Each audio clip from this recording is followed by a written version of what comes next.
안녕하세요. 자, 소개해드릴 코인은 리플 코인입니다. 자, 리플 코인 어떻습니까? 오늘 저가는 819원, 고가는 831원까지 찍었고, 지금 현재도 이렇게 탄탄하게 지지라인을 만들어가고 있는 모습을 보여주고 있어요. 자, 어제 새벽 영상에서 제가 리플 코인 어디까지 하방을 열어둬라 말씀드렸습니까? 800원까지 열어두셔라.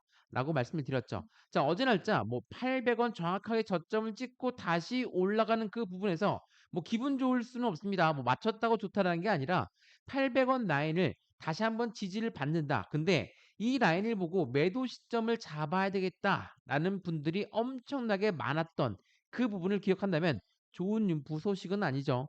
자, 리플 코인. 제가 항상 말씀드리지만 리플 코인의 모멘텀은 뭐가 있습니까?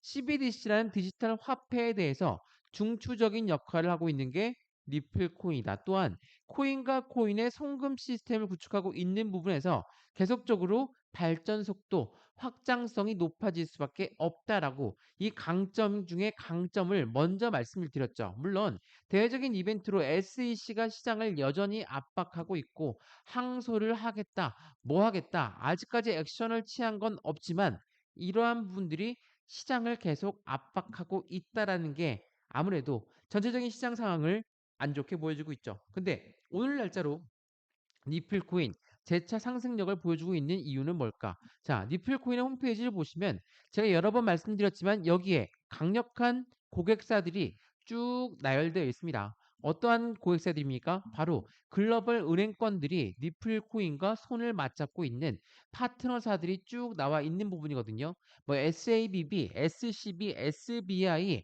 엄청나게 많은 글로벌 은행권들과 니플은 왜 손을 잡고 있을까? 이 부분에서 SEC가 리플 코인을 압박하고 있는 와중에서도 리플의 파트너사들은 변함이 없었다는 거.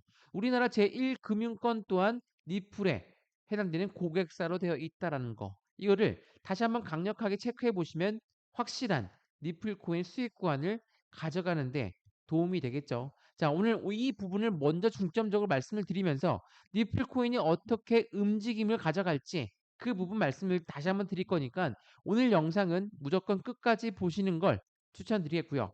마찬가지로 지금 주봉상 보시면 어느 라인에 위치해 있습니까?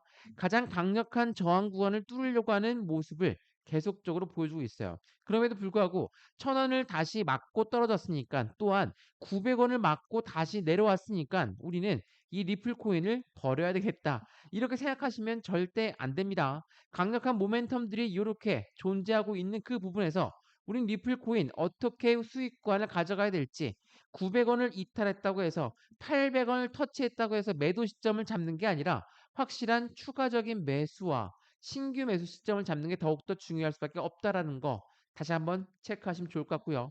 고래들 또한 리플 코인의 이탈 물량이 없다라는 건 거래량을 보면 알 수 있다라고 말씀을 드렸죠. 자, 제가 일봉의 거래량을 보면서 말씀 한번 드려볼게요. 자, 리플 코인이 SEC랑 승소했다. 물론 반쪽짜리 승리를 가져왔지만 그 부분에서 바로 1100원을 돌파하는 모습을 보였죠. 자, 이 1000원 라인을 계속적으로 뚫고 있는 시점에서 다시 한번 하방 압박을 가져가고 있는 지금 이 시점까지 거래량 어떻습니까? 오히려 줄어들었죠. 거래량과 함께 고래들은 입성을 했는데 해당되는 부분 하방, 횡보 그 부분의 거래량은 이렇게 줄어들었다면 이 고래들의 이탈 물량이 있다 없다? 없다라고 우리는 판단할 수 있죠. 또한 니플 코인은 원래 어느 라인에 있었습니까? 뭐 원래라는 부분이 조금 그렇지만 500원, 600원, 700원대 라인에 있었던 코인이었습니다. 근데 SEC랑 승소하자마자 1100원을 돌파하면서 1000원 라인까지 바로 뚫어버렸던 게 리플이었다는 거. 다시 한번 그 부분 확인하시면 좋을 것 같고요. 마찬가지로 지금 이 시점에서 그럼 우리는 어떻게 투자의 관점을 가져가야 될까? 이 800원 라인을 지지를 받는다. 하방을 800원까지만 열어두라고 했으니까 800원을 이탈하지는 않을 거야. 물론 800원 이탈했다가도 다시 뚫어 올려버리면 상관없겠죠. 그런데 이 시점을 어떻게 잡아야 될까요? 확실한 기회를 잡아야 된다. 매수의 기회를 잡을 수밖에 없는 그 시점을 다시 한번 말씀을 드릴 거니까 나는 리플 코인 지금 수익 구간인데 얼만큼 비중을 줄여낼까요? 매수와 매도의 관점은 어떻게 잡는 게 좋을까요? 하나씩 하나씩 체크하시면 좋을 것 같고요. 오늘 영상 본격적으로 시작하기 전에 구독과 좋아요, 알림 설정 아랫부분에 따봉 버튼까지 눌러주시면 너무나 감사하고요. 전화번호도 말씀드릴게요. 전화번호가 010-6531번에 7908, 6531에 7908번, 여기다가 숫자 1번입니다. 문자 한 통만 넣어주시면 이 모든 부분들 먼저 문자로 전송해 드릴 거니까 나는 리플 코인 여전히 1,500원 이상에 들고 있습니다. 2,000원 이상에 들고 있습니다. 어떻게 할까요? 매입 단가 같이 넣어주세요. 제가 매입 단가를 알아야 또한 투자의 가용 금액을 알아야 어떻게 진행할지 하나하나씩 체크가 될 거고 해당되는 모든 부분 먼저 문자로 넣어 드릴 거니까 그 문자 내용을 받아보시고 판단해 보시면서 공개 카톡방 주소까지 같이 문자 넣어 드리겠습니다. 제가 여러 번 말씀드렸지만 이미 많은 분들이 함께하고 계시고요. 이 카톡방에서 어제 800원에 추가 매수 들어가신 분들 우선적으로 단기간 수익 구간이 달성됐습니다. 그래도 매도할 일은 없어야 된다. 다시 한번 그 비중은 제가 잡아드릴 거니까 체크해 보시고 확실한 저점 매수 기회를 잡으셨으면 좋겠습니다. 이해되시죠? 자, 그러면 저한테 문자 넣어주신 것도 무료고 이 문자를 제가 넣어드리는 것도 무료, 카톡방도 무료니까 부담 갖지 마시고 가져가시면 좋을 것 같고요. 우선은 이 고래라는 애들이 어떻게 매매 대응을 하고 있는지 그걸 먼저 한번 보여드려 볼게요. 자, 뉴스를 먼저 보겠습니다. 자, 비트코인 그리고 니플에 고래가 등장했다. 근데 다른 움직임이 포착됐다. 이게 언제 나왔습니까? 7월 3일 날 나왔던 뉴스예요. SEC한테 반쪽짜리 승리를 가져왔다. 라고 결과가 나오기 전에 나왔던 뉴스가 바로 이러한 뉴스거든요. 고래가 등장을 했지만 다른 움직임이 포착된다. 자, 다음 뉴스도 한번 보시면서 말씀을 들어보세요. 니플은 약세장이라고 합니다. 근데 보세요. 고래 투자자는 2월 말 이후에 11억 개의 리플을 매집했다. 이게 무슨 말입니까? 자, 고래가 입성했고 11억 개, 2월 말 이후면 500원, 600원 되겠죠. 그 라인대에 들어왔으면 6,600억 원가량 되는데 이 라인이 들어왔는데 왜? 리플은 약세장일까? 이걸 다시 한번 체크해 보시면 고래들이 어떻게 매집하고 있는지가 눈에 보이죠. 자, 차트를 보면서 말씀드려 볼게요. 주봉을 먼저 보면서 확인해 보시죠. 자, 어떻습니까? 어느 라인에서 매집했다고요? 바로 여기 라인이죠. 500원, 600원, 700원 이 라인에서 매집을 했는데 지금 이렇게나 올라왔고 1100원을 뚫었으니까 여기에서 매도를 해야 되겠다. 고래가 그렇게 생각하시는 거 봤습니까? 안 봤죠. 그래서 이렇게나 횡보할 때는 거래량이 오히려 줄어들었다. 자, 그러면 리플 코인에 들어가 있는 고래들은 도대체 어떻게 매집하고 있는 거길래 리플이 약세장이었을까? 생각해 보세요. 리플은 개인들의 물량을 계속적으로 매도 시점을 먼저 잡고 그 물량을 받으면서 다시 매수 라인을 잡고 있다라는 거. 이게 뭐라고 합니까? 바로 자전거래 매집이라고 한다. 말씀을 드렸죠. 자전거래라는 게 뭐예요? 이게 고래라고 하는 특성에서 세력이라고 하는 특성에서 돈도 엄청나게 많은 아이들, 시간도 엄청나게 많은 아이들이 이런 거래를 하면서 매집한다. 왜? 이렇게 매집하면 개인들의 물량을 쉽게 뺏을 수가 있는 거기 때문에 한번 들어보세요. 높은 단가에 그러니까 1,100원이라고 치죠. 1,000원이라고 칠까요? 1,000원에 매도 주면 걸어놓습니다. 1,000원을 못 뚫어요. 왜? 매도를 많이 걸어놨으니까 저항 구간이 엄청 커졌겠죠. 그러면 그 부분이 떨궈져 나오는 물량, 떨어지니까 또 매도하는 물량, 그걸 또 매수합니다. 누가요? 바로 고래라고 하는 애들이 매도도 하고 매수도 하고 높은 단가의 매도줌을 걸어두고 낮은 단가의 매수줌을 걸어놓는다. 계속 왔다 갔다 하면서 개인들의 물량만 계속 뺏기고 있죠. 이걸 뭐라고 합니까? 매도가 점차 커진다. 스노우볼처럼 커진다. 이게 스노우볼 효과라고 하죠. 고래들은 이렇게 매집하고 있어요. 더군다나 최근 들어 시장에서 어떠한 이벤트들이 나오고 있습니까? 물론 리플에 관련된 뉴스부터 먼저 말씀을 드려볼게요. 자, 보세요. 자, 물린 리플 처리하자. 이게 누굽니까? 바로 개인들이죠. 코인의 개미가 만든 횡보세가 이어지고 있다. 이게 8월 7일 어제 날짜 나왔던 뉴스거든요. 제가 리플 코인 하면 어떤 게 떠오르십니까? 리플 1,500원 이상에 물려 있었고 2,000원 이상에 물려 있었는데 이제 어느 정도 비중을 좀 탔으니까 매입 단가가 많이 내려왔어. 그래서 물린 리플 빨리 매도하고 버려버려야지. 이러한 생각들이 횡보세를 만든다. 자, 고래가 뭐라고 했습니까? 개인들의 물량은 잠재적인 매도 물량이야. 조금만 횡보해도 조금만 떨어져도 매도 시점 잡을 거니까 손쉽게 개인 물량을 받을 수가 있다. 이거와 일맥상통하는 이야기를 지금 제가 말씀을 드렸던 거예요. 이해되시죠? 이게 굉장히 중요한 부분이거든요. 지금 전체적인 코인 시장이 흔들리고 있고 니플 혼자만 떨어지는 게 아니라 비트코인 또한 지지부진한 움직임을 보여주고 있음에도 불구하고 니플만 확실하게 위태위태하니까 빨리 니플을 버려버리고 더 빨리 올라가는 코인으로 갈아타야지. 이렇게 생각하시면 안 된다는 거예요. 왜? 비트코인도 한 달째 지지부진한 모습, 니플 또한 1,100원까지 뚫어버렸던 모습을 뒤로하고 지금은 횡보 라인을 가져오고 있으니까 매도하고 빨리 버려버려야 되겠다. 이런 생각하시면 안 된다는 거. 왜 안 되는지 지금부터 니플 코인이 어떠한 코인인지 한번 들어보시는 걸 추천드리겠습니다. 제가 한번 보세요. 니플은 어떠한 코인입니까?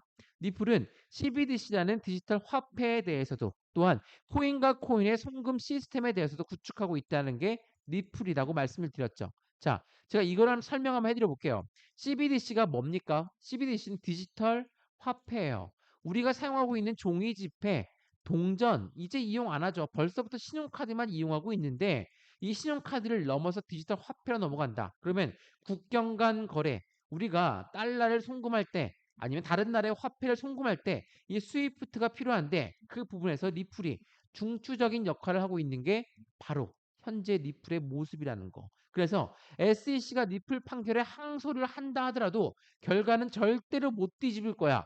그리고 이게 항소라는 부분이 의미가 다르게 느껴질 수가 있겠지만 법원에서는 리플 너희가 이겼으니까 너희는 최고야. 그런 게 아니에요. SEC 너희가 졌으니까 너희는 빨리 사과해. 그런 게 아닙니다. 뭐 어떻게 판결했습니까?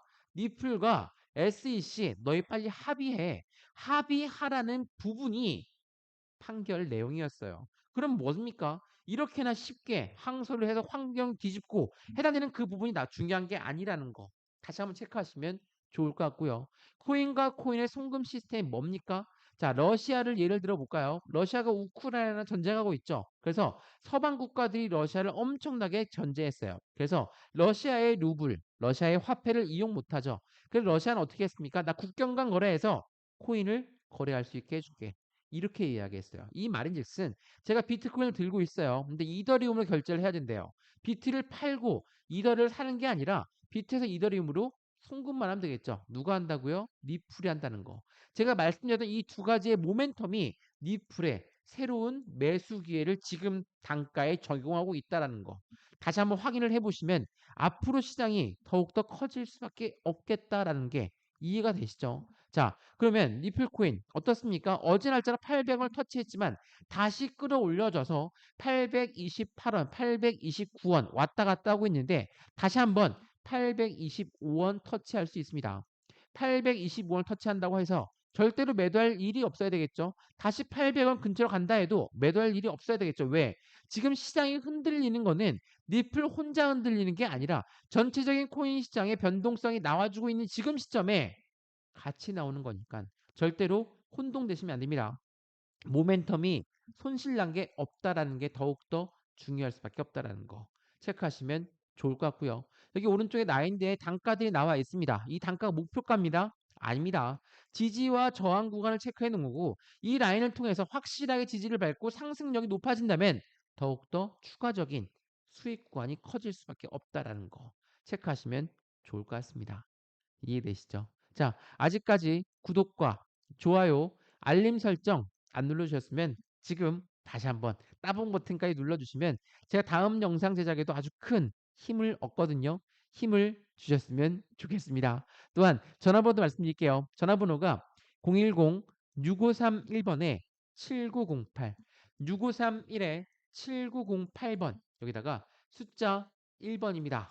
문자 한 통만 넣어주시면 이러한 모멘텀이 무엇이 있는지 또한 공개 카톡방을 통해서 실시간 매수 매도 대응 저 또한 리플에 투자하고 있는 사람으로서 말씀드립니다. 앞으로의 모멘텀이 더욱더 강력할 수밖에 없는 리플 코인 함께 투자해서 수익 구간 제대로 만드셨으면 좋겠습니다. 이해되시죠? 자, 그러면 리플 코인 지금 비트코인도 설렁설렁 움직이고 있다. 또한 현재 시점에 어떠한 악재성 이벤트가 하나 나왔는데 그거부터 소개해드리면서 말씀을 드려볼게요. 자, 보시죠. 저스틴 선은 누굽니까? 트론의 창시자입니다. 저스틴 선, 트론과 후오비가 가상화폐 거래에서 위기소에 돌고 있는데 이 부분은 절대로 아니야 라고 했어요. 물론 우리가 100% 이 저스틴 선을 믿을 수 있는 건 안 되겠죠. 그렇기 때문에 항상 보수적인 관점에서 가져가야 되는데 왜 이러한 이벤트가 나올까? 여기서 말하는 후오비는 코인 거래소입니다. 생각해 보시면 바이낸스도 코인 거래소였고 예전에 FTX 사태가 있었던 얘네도 코인 거래소, 후오비도 코인 거래소입니다. 자, 생각을 해보세요. 이렇게 거래소들이 계속적으로 압박감을 가져오고 있고 이런 악성 루머들이 펼쳐나오고 있다. 물론 FTX 같은 경우는 실질적으로 이 샘 행크스가 계속적으로 안 좋은 방향성으로 움직였었기 때문에 거래소 문을 닫았지만 다른 거래소들은 정상적으로 운영하고 있는 부분이 더욱더 컸었죠. 근데 왜 이런 말이 나왔을까? 자, 제가 이거 하나 보여드릴게요. 이게 뭡니까? EDX 마켓, 월가에서 만든 코인 거래소라고 말씀드렸죠. 물론 지금은 비트코인, 이더리움, 라이트코인, 비트코인 캐시만 상장이 되어 있어요. 그런데 이 월가에서 코인 거래소를 만들었다라는 건 뭡니까? 더욱더 안정적인 코인 거래소다. 그러면 지금 나와 있는 코인 거래소들은 어느 정도의 불안정한 부분이 있어야 되겠죠. 그러한 부분들이 계속적으로 언론 플레이를 통해 나오고 있다. 그러면 당연하게도 EDX 마켓이라는 월가에서 만든 코인 거래소는 더욱더 그 빛을 발할 수밖에 없겠죠. 또한 지금 총 4가지의 코인만 상장이 되어 있는데 추가적으로 상장될 코인은 무엇이 있을까? 그 부분이 리플이 될 확률이 굉장히 높다라고 여러 번 말씀을 드렸죠. 왜 이 말씀을 드렸냐? EDX 마켓은 월가에서 만들었다고 했습니다. 리플은 SEC한테 반쪽짜리 승리를 가져왔다라고 말씀드렸죠. 근데 네 SEC가 리플을 압박했던 게 뭡니까? 너희들은 개인 투자들을 확실하게 보호할 수 있는지 없는지 그게 가장 중요한 포인트야. 근데 너희들 지금 안전한 것이냐? 거래소들을 압박하는 부분 또한 SEC는 동일한 부분으로 개인들을 안전하게끔 운영해야 된다라는 부분이었거든요. 근데 미국 법원에서 어떠한 결과 판결이 나왔습니까? 리플은 개인들한테 판매한 거는 증권성 여부는 절대 없어. 기관들한테 판매한 것만 증권성 여부가 있으니까 반쪽짜리 승리야. 그래서 미국 법원에서는 SEC 너희 그만 싸우고 빨리 합의점을 찾아라. 이 말인즉슨 SEC가 지금까지 계속적으로 강조해왔던 개인들을 투자 보호를 해야 된다. 이 부분에선 리플은 어느 정도의 보호성이 더욱더 법원을 통해서 확인되었다라는 게 중요하겠죠. 이러한 부분들 다시 한번 확인하시면 좋을 것 같고요. 또한 이 월가 이야기가 나와서 말씀을 드리는데 이거 한번 보여드릴게요. 자, 블랙록은 왜 하필 지금 비트코인의 현물 ETF를 출시했을까? 자, ETF라는 게 뭡니까? 펀드죠. 펀드인데 월가에서 뭐라고 했습니까? SEC가 규제하고 있음에도 불구하고 또 다른 상승세를 놓치지 않으려는 월가의 열망이 대변되고 있다. 이게 7월 11일 날 나왔던 뉴스거든요. 니플과 SEC가 아직까지 결과가 나오기 전이었어요. 그런데도 ETF를 신청했다? 어디다가 신청했습니까? SEC에 신청했죠. 그 부분에 대한 투자 기한도 이제 얼마 안 남아있다는 뉴스가 나왔죠. 이거 한번 보세요. 자, CNBC는 어떻게 얘기했습니까? 미국은 SEC, 미국 증권위원회는 아크 비트코인 현물 ETF의 판결 시한을 임박했다. 자, ETF 제가 설명 여러 번 해드렸는데 ETF가 뭡니까? 펀드죠. 얘는 펀드예요. 펀드이면 어떤 게 가장 중요해야 됩니까? 안정성이 중요할 수밖에 없다. 근데 개인들의 자금만으로 운영할 수 있는 게 펀드입니까? 절대 운영 못하죠. 개인들의 자금으로 운영한다라는 거는 그만큼 안전성이 떨어질 수밖에 없으니까 절대 그렇게 못해요. 그래서 기관들의 자금이 유입될 수밖에 없다. 우리가 이야기하는 고래들의 자금이 유입될 수밖에 없다라는 게 중요한 포인트예요. 그래서 ETF를 신청했다는 것만으로도 코인 시장의 긍정적임을 계속적으로 가져오고 있고 24년도에 반감기, 24년도에 미국 대선 그 모든 부분들을 통해서 SEC가 계속적으로 시장을 압박할까 할 수 없다라는 거. 다시 한번 확인하시면 너무나 좋을 것 같습니다. 이거 굉장히 중요한 포인트예요. ETF를 신청했고 그 ETF가 무엇인지 또한 24년도에 반감기라고 하는데 그 반감기가 도대체 무엇인지 다시 한번 체크하시면 좋을 것 같고요. 반감기 전에 무조건 급등할 거야. 비트코인 반등 전망에도 3,800만 원대를 유지하고 있으니까 의아할 수밖에 없죠. 자, 이렇게 뉴스에서는 반등할 거고 상승에 대한 전망이 높아요. 그럼에도 불구하고 왜 횡보 라인을 가져올까? 왜 리플 또한 마찬가지로 하락, 상승을 반복적으로 보여줬을까? 그 이유는 뭡니까?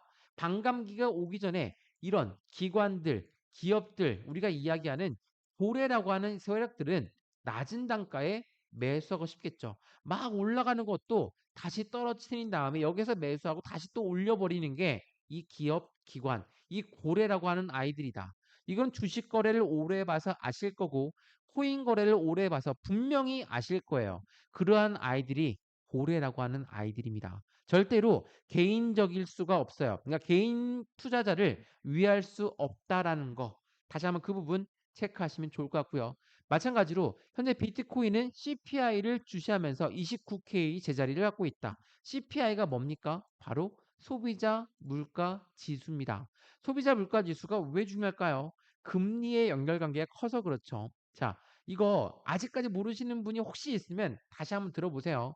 자, 지금 인플레이션이 너무나 높이 나오고 있는 시국이기 때문에 금리를 올려서 인플레이션을 잡아야 되겠다. 이게 각국의 중앙은행들의 생각이에요. 이 생각들은 당연히 맞아떨어졌죠. 지금 인플레이션이 엄청나게 떨어지고 나오고 있어요. 그럼에도 불구하고 소비자 물가 지수가 이번에 확실하게 떨어졌다. 그러면 다음에 금리를 인상 안 할 수 있겠다라는 심리가 나올 수 있죠. 근데 이 소비자 물가가 언제 나옵니까? 바로 8월 10일 날짜에 나옵니다. 자, 8월 10일 날짜 보이시죠? 미국의 소비자 물가 지수 발표가 있는데 이게 왜 이렇게 중요할 수밖에 없다? 금리라는 부분들 때문에 확실하게 시장은 연동갈피가 달 수밖에 없다라는 거. 자, 금리를 올린다면 생각해 보세요. 우리가 집을 샀을 때 대출을 받죠. 대출 금리가 올라가면 우리 어떻습니까? 부담스럽죠. 나중에 집 팔아야 될 수도 있어요. 근데 기업들 입장에서 어떨까요? 금리가 올라간다는 건 기업들 입장에선 더욱더 하방 압박을 가져올 수밖에 없죠. 왜? 기업들은 투자 자금 자체도 빌려서 투자를 합니다. 그러면 그 기업들이 흔들린다? 당연히 코인 시장 또한 흔들릴 수밖에 없겠죠. 왜? 방금 전에 말씀드렸죠. 기업과 기관은 코인 시장에 투자하고 있는 강력한 고래들이다. 이 고래들이 흔들린다면 코인 시장 또한 흔들릴 수밖에 없다라는 거.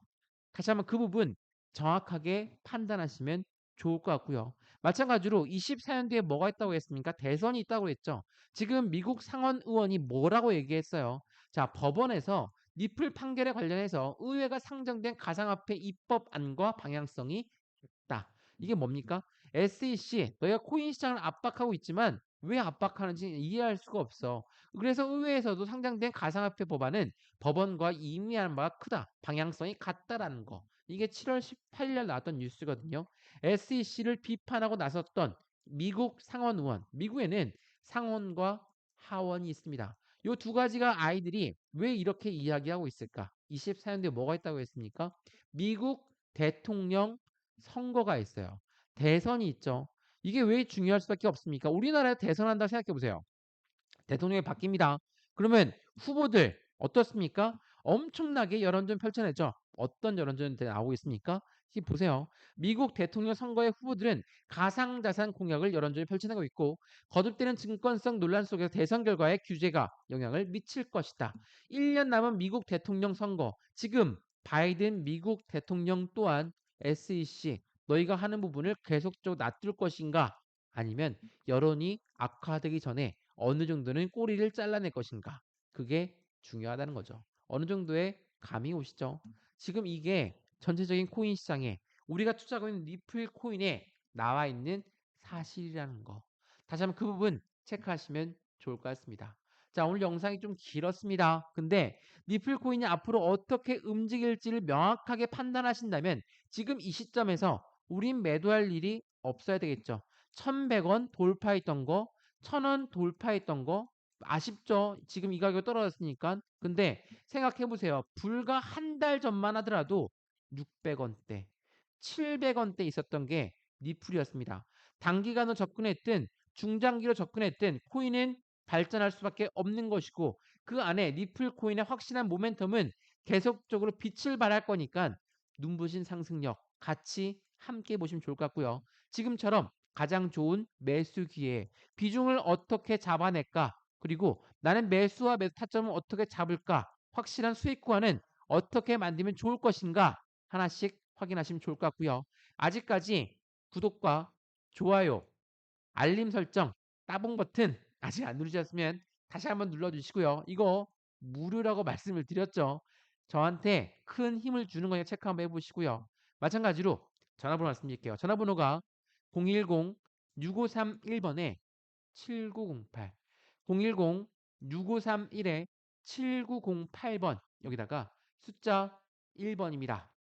문자 한 통만 넣어주시면 이 모든 부분들 한 분 한 분 따로따로 직접 잡아드리면서 문자 먼저 넣어드릴 거니까 문자 먼저 받아보시고 마음에 든다. 그때 카톡방 들어와도 상관없습니다. 근데 카톡방 들어왔는데 아무것도 아닌 것 같아.